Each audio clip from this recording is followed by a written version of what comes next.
नमस्कार, मैं हूं अमित और आप देख रहे हैं सोशल मीडिया लाइव। आज हमारे साथ हैं मिस्टर जितेंद्र जी। जितेंद्र जी के आप देख रहे होंगे दोनों हाथ नहीं हैं। दोनों हाथ ना होते हुए मिस्टर जितेंद्र ने जो अचीवमेंट हासिल की है, आज हम इनके ज़ुबानी खुद आपको सुनवाएँगे और खुद भी सुनेंगे और आपको एक प्रेरणा मिलेगी इससे कि जितेंद्र के दोनों हाथ ना होते हुए भी जितेंद्र ने जो अचीवमेंट हासिल की है, तो आपके पास तो भगवान ने सब कुछ दिए हैं। तो जितेंद्र जी आप बताइए कि आपकी स्कूली शिक्षा कैसे हुई? पहले तो आप के चैनल को और आपके दर्शकों को मैं नमस्कार प्रणाम करना चाहूँगा कि हमारे जैसे तुच्छ प्राणी को आपने उठा के अपने चैनल के काबिल मुझे समझा। मैं आपका आभार प्रकट करता हूँ। बाकी आपके दर्शकों को भी नमस्कार प्रणाम करता हूँ। सर, मैं भी कभी परिपूर्ण था और परिपूर्ण तो इस दुनिया में कोई नहीं है।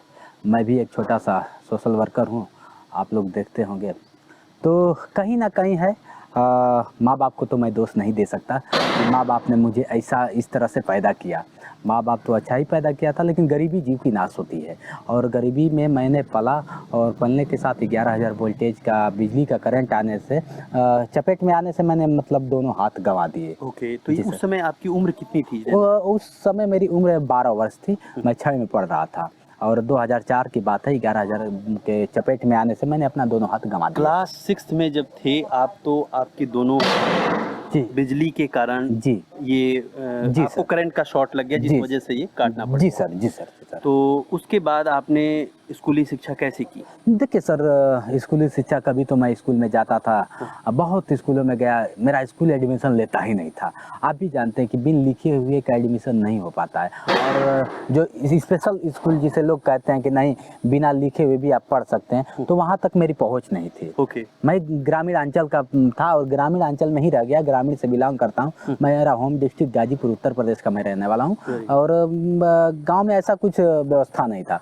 गांव में प्राइमरी पाठशाला था, ग्राम में जूनियर हाई स्कूल था, तो मुझे ग्रामीण अंचल में ही और ग्राम में से ही शिक्षा प्राप्त करनी थी। मेरी वो व्यवस्था नहीं थी कि मैं कहीं दूर दराज जाके अपनी शिक्षा को प्राप्त कर सकूं। तो गांव में एडमिशन नहीं होता था, लेकिन किसी ने मेरा एडमिशन किया। मैं उनका आभार प्रकट करता हूं। जो महातिम यादव जी थे और स्कूल का नाम था माँ विंध्यवासिनी इंटर कॉलेज था। वो उसने कहा कि लिख के दिखाओ। तो मैं कभी पैर से लिखता था तो कभी हाथ से लिखता था, लेकिन हाथ में भी पट्टी बांधा हुआ था। तो जब मैंने लिखा तो हाथ से ब्लड आ गए और किताब मतलब लिखना, उसने कहा कि मेरा भारत महान लिखकर, आज भी मुझे याद है कि उसने कहा कि मेरा भारत महान लिख के दिखा दोगे, मैं तेरा एडमिशन कर लूँगा। ओके। तो मैंने लिख के दिखाया, जैसे भी दिखाया और मेरा एडमिशन हो गया। मैंने हाई स्कूल किसी तरह मतलब फाइनली कर लिया सर। ओके। जी, हाई स्कूल पास करने के बाद मैंने इंटर में गया। 2000 इंटर यानी कि +2? जी +2। मैंने 2007 में हाई स्कूल पास किया, 2009 में इंटर कर लिया और इंटर के बाद अब लोगों से जैसे तमाम है, हाथ कटने के बाद तमाम तरह की लोगों ने हमारे साथ बिहेव किया। बहुत अच्छे लोगों से भी मुलाकात हुआ, बहुत बुरे लोगों से भी मुलाकात हुआ, लेकिन सामना सबको करना था और सद्बुद्धि की कामना भी करनी थी कि हे भगवान, जो जैसे कह रहा है, जैसे आपने अभी अपने घर में आपके साथ हम लोग चाय पी रहे थे तो आपने कहा कि आपको लोग इस तरह से देखते थे कि आप इस तरह से, गांव में लोग आपको गलत नज़र से कि ठूठा, जैसे जैसे जो भी शब्द है, तो उनको भी मैंने प्रणाम किया और सद्बुद्धि की कामना किया सर कि आप जो कह रहे हो अच्छा कह रहे हो। अच्छा। आज वही लोग एक बार सोचते हैं कि जितेंद्र के साथ सेल्फी हो, जो लोग कहते थे कि ठूठा है या फिर ऐसे है, वही लोग, लेकिन सामने तो कोई नहीं कहा, लेकिन आज वही लोग, जैसे लोग कहते थे कि जितेंद्र अब कुछ तुम कर नहीं पाओगे, लोगों ने चैलेंज किया कि जितेंद्र तुम लिख नहीं पाओगे, अब तो हाथ कट गए,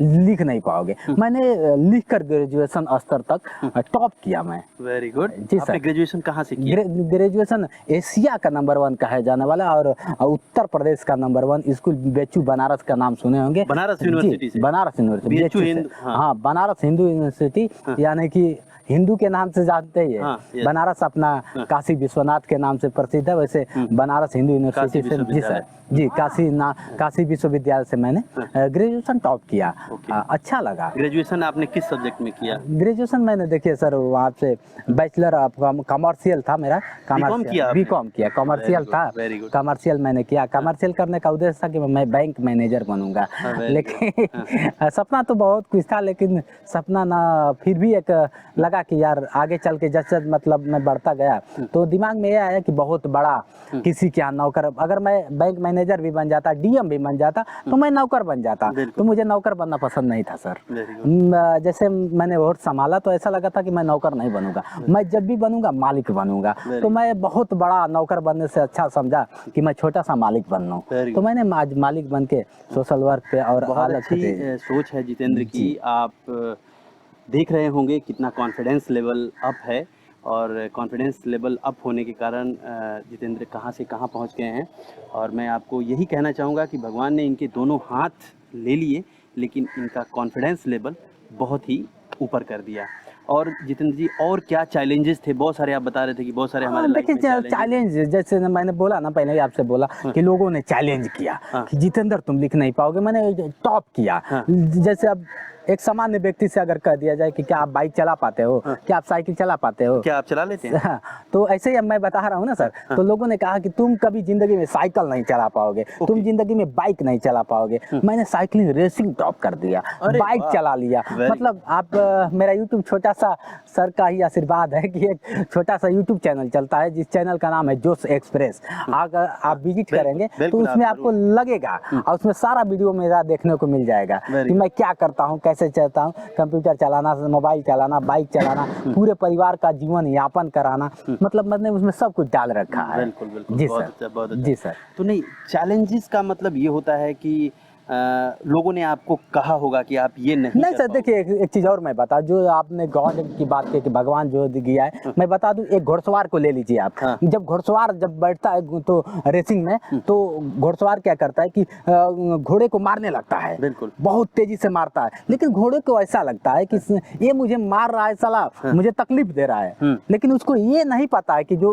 तुम्हें तकलीफ नहीं, तुम्हें जिताने के लिए मार रहा है। तो हो सकता है भगवान मुझे जो तकलीफ दिए है, मुझे जिताने के लिए दिए थे। बिल्कुल बिल्कुल, क्यों समझ, तो लोग समझ जाते हैं ना कि जब हताश हो जाते हैं, अरे यार मेरे पे विपत्ति आ गई, मेरे पे लाख आती है, हर एक इंसान के साथ कोई ना कोई घटना घटता रहता है, विपत्ति आती रहती है, तो उससे घबराना नहीं है, लड़ते रहिए। जिंदगी का नाम संघर्ष है, मरना तो 2 मिनट का काम है, हम मर जाएंगे, बिल्कुल, लेकिन कोई जी के दिखाए ना किसी परिस्थिति में। बिल्कुल बिल्कुल, मरना तो 2 मिनट का काम है, अभी मैं मर जाऊंगा, लेकिन किसी परिस्थिति में, किसी हालात में जीना बहुत बड़ी बात है सर, बहुत बड़ी बात है, बहुत बड़ी बात है।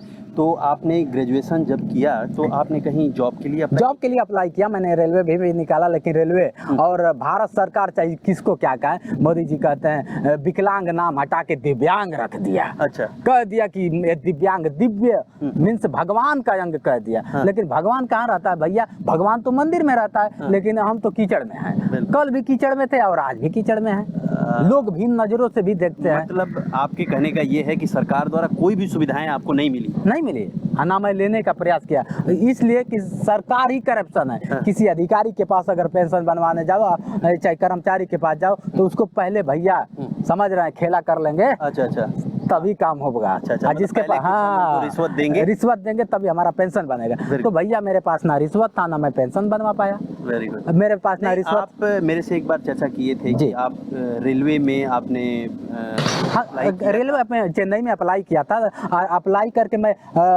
निकाल भी दिया था। अच्छा, परीक्षा तो निकाल दिया। अच्छा, लेकिन जब वहाँ का डायरेक्टर मुझे सेलेक्ट करने के लिए आया, तो कहता है कि बेटा 60% वालों के लिए है, 100% मेरी, हालांकि हैंडीकैप दिव्यांगता जिसे कहते हैं, मेरा 100% है। तो उसके नजरों में और सरकार के नजरों में सर 100% वाले एक जीती जागती लाश होते हैं और कुछ नहीं होते हैं। बिल्कुल जी सर। तो उन्होंने आपको क्या बोला कि? वो कहा कि या तो आप नौकरी करो या तो हम नौकरी करेंगे। मैं नौकरी करता तो उनकी नौकरी जाती, और मैं नौकरी करता वो करते तो मेरी जाती। तो मैं कहा कि सर मैं क्यों, मैं कौन हूँ, अगर किसी को मैं बना नहीं सकता हूँ तो बिगाड़ने का हक नहीं है, बिगाड़ने का और बनाने का हक सिर्फ ऊपर वाले का। गवर्नमेंट ने कुछ ऐसी स्कीम्स भी निकाले हैं दिव्यांगों के लिए, विकलांगों के कौन सी स्कीम के बारे में आप बात कर रहे हैं, कौन सी स्कीम के बारे में?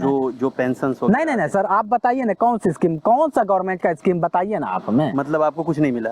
स्कीम जो भी निकलता है सर उनके डायरी तक ही निकलता है, उनके डाटा तक ही सीमित हो जाता है, ना गांव तक पहुंच पाता है, ना उस दिव्यांग तक पहुंच पाता है जिसको मतलब उसका लाभ लेना चाहिए। ओके। अगर अभी मैं बता दूं, भारत में जांच किया जाए, भारत में अगर जांच किया जाए तो जो वास्तविकता दिव्यांग है उसको उस लाभ से कोसों दूर है, और जो नहीं है, जो सिर्फ उनके डायरी में है, उनके पन्ने में है, वो उसका लाभ उठा रहा है। बिल्कुल, क्या बात कर रहे हैं, हमसे बड़ा दिव्यांग कौन हो सकता है बताइए ना, कोई है? बिल्कुल। और 100 से भी पार होता है। बिल्कुल बिल्कुल नहीं, अब 100 को क्या क्रॉस करेंगे जब आपके दोनों हाथ नहीं है तो आप जी 100%। डॉक्टर बोला, सीएमओ बोला कि बेटा अगर 100 से पार होता तो 100 से पार भी मैं लिख देता, लेकिन 100 से पार नहीं होता है। नहीं होता है जी।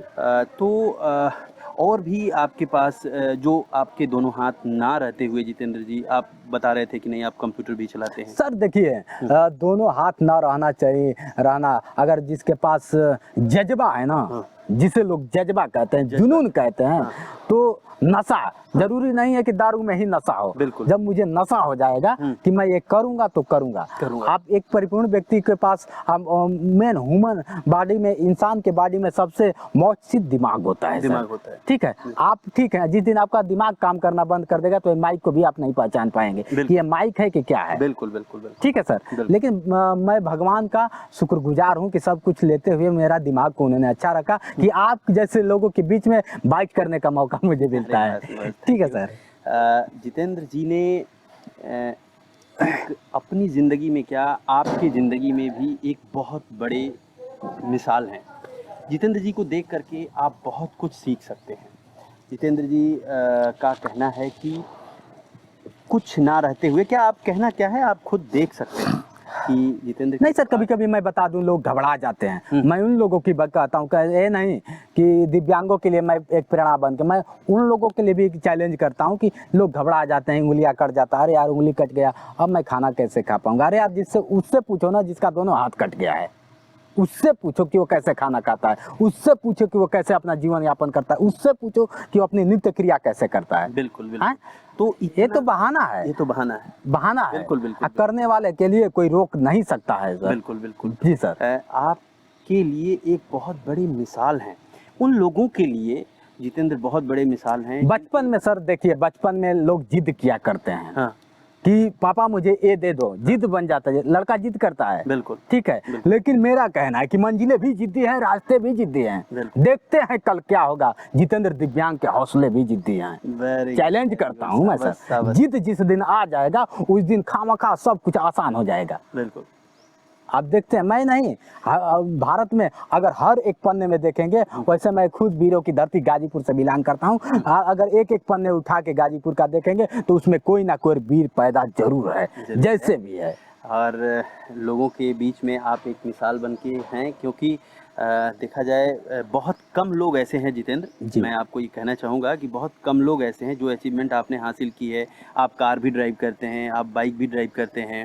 अच्छा, कभी आपने लाइसेंस के लिए अप्लाई किया? हाँ, लाइसेंस के लिए अप्लाई किया था। हाँ। लाइसेंस में बवाल हो गया, जो वहाँ का आरटीओ था। हाँ। बना तो दिया था लेकिन उसकी हालत खराब हो गई। अच्छा। हाँ। मतलब आपके पास लाइसेंस है? हाँ, लाइसेंस नहीं सर, फिर मैं उसको दे दिया। हाँ। कहा कि बेटा मेरी नौकरी का सवाल है। अच्छा। हाँ। अच्छा। बहुत बवाल हुआ था। अच्छा। हम कहे ठीक है सर, कोई तो आपने लाइसेंस एक्सेप्ट नहीं किया? हाँ, नहीं किया। मतलब मैं किसी के जिंदगी को कहीं मैं लास्ट में मैं यूँ ऐसे ही वैसे ड्राइव करता रहता हूँ, जहाँ मुझे लोग पकड़ते हैं मैं बताता हूँ भैया लाइसेंस अप्लाई किया। अब मैं आज भी करने के लिए तैयार हूँ, अगर बनवा दो तो मैं बना लूँ लाइसेंस। अच्छा। मैं कानून का उल्लंघन नहीं करना चाहता सर। बिल्कुल बिल्कुल। ऐसे ही मैं बाइक चलाते हुए एक बार जा रहा था। हाँ। तो बाइक चलाते तो बहुत काफी मतलब चल रहा था कि अब कोई यहाँ से बच के नहीं जाएगा, सबका जांच होगा। ठीक है, मैं बाइक खड़ा करके और गया, आरटीओ वाले भी थे, दरोगा भी था, सभी लोग कहे। तो बोला दरोगा मेरे की है तुम्हारे साथ वाला कौन है? हम कहे मेरा साथ तो कोई नहीं है सर। अरे झूठ बोल रहा है, वो भाग गया है, तुमको भेजा। हम कहे नहीं सर, ये चाबी मेरी है और मैं खुद बाइक चला के आ रहा हूँ। तब तक मेरे मोबाइल पर फोन आने लगा, ऐसे फोन आने लगा। जब मैंने फोन ऐसे रिसीव किया, अटेंड किया, देखता रहा। हाँ। फिर ऐसे ही जैसे फोन अटेंड करके रखता हूँ तो दूसरे मोबाइल पे फोन आने लगता है। ओहो। वो घबरा जाता है कि ये कैसा बंदे को पकड़ लाया यार। कि हाथ दो नहीं है, दोनों नहीं है, दो दो मोबाइल रख रहा है, बाइक रखा है। बिल्कुल। कौन है? तो वो खुद कहा कि बेटा कैसे बाइक चलाते हो, हाँ। दिखाओ। तो मैंने उसको बाइक चला के सलूट किया कि मैं सलूट करता हूँ तुझे। तो होता रहता है सर। बिल्कुल। जितेंद्र जी से आज इतना ही प्रेरणा लेना बहुत है। जितेंद्र जी हमारे लिए, आपके लिए एक बहुत बड़ा हौसला है कुछ आगे बढ़ने के लिए। हम चाहते हुए भी कुछ नहीं कर पाते। कई बार हम डिमोरलाइज हो जाते हैं, कई बार हमें ऐसा लगता है कि हम कुछ ऐसी हमारे सामने समस्याएं आती हैं कि हम कुछ नहीं कर पाएंगे ज़िंदगी में।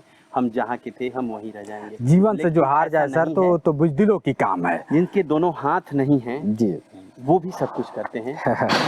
बहुत बहुत धन्यवाद जितेंद्र जी आपका। अरे नहीं। और फिर मिलेंगे दूसरी मुलाकात में। मेरा सौभाग्य है कि आप हमें उस काबिल समझा है सर कि आप और- अपने चैनल पे मुझे लाए हैं। आपके दर्शकों को फिर से मैं नमस्कार प्रणाम करना चाहूँगा और अच्छा लगा। मैं छोटा सा यूट्यूबर भी हूँ, आप जानते हैं। हाँ, बिल्कुल। ये आपका ही श्रेय है, सर ने कहा। और जितेंद्र जी को जितेंद्र जी का जो दूसरी वीडियो होगी उस दूसरे वीडियो में जितेंद्र जी अपने जो नित्य क्रियाक्रम के साथ और भी जो काम करते हैं, खाना खाना, कंप्यूटर चलाना, बाइक चलाना, वो किस तरीके से ये सारा कुछ हैंडल करते हैं, तो उसमें हम आपको ये दिखाएंगे। तब तक के लिए नमस्कार।